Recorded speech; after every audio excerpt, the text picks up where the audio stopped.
Welcome back to my channel. நீங்கள்லாம் எப்படி இருக்கீங்க? நான் உங்கள் விஜயகுமாரி. இன்னைக்கு நம்ம பார்க்க போகிற ரெசிபி வெத்தலை கஷாயம். இப்போ எப்படி பண்ணுறதுன்னு பார்க்கலாம்.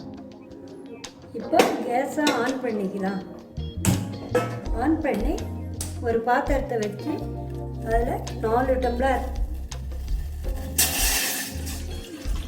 தண்ணி கொட்டிக்கணும்.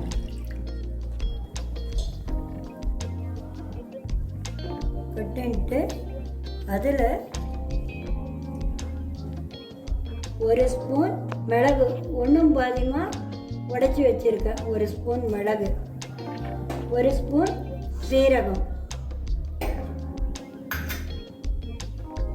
2 ஸ்பூனு தனியாவை ஒன்றும் பாதியமாக உடைச்சி வச்சுருக்கேன். ஒரு துண்டு இஞ்சியை நல்லா துருவி வச்சுருக்கேன்.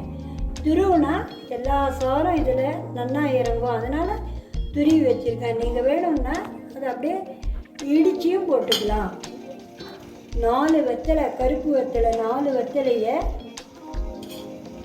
வச்சுருக்கேன். அதை சின்ன சின்னதாக இடித்து போட்டுக்கலாம்.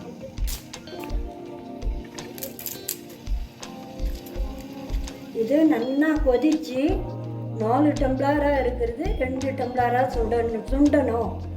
இது என்னன்னா மழை நாளில், குளிர் நாளில் கோல்டு அதிகமாகும். அப்போ தொண்டை கட்டிண்டு கரகரகரான்னு இருக்கும். அப்போ இந்த கஷாயம் குடிச்சிங்கன்னா தொண்டைக்கும் இதமாக இருக்கும், சளியும் முறிக்கும். இதில் எல்லாம் நம்ம மருந்து பொருள் தான் கலந்துருக்கோம்.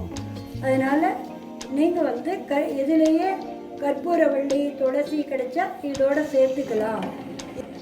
இப்போ 10 நிமிஷம் நல்லா கொதித்து தண்ணி பாதியாக சுண்டிடுது. இப்போ கேஸை ஆஃப் பண்ணிக்கலாம்.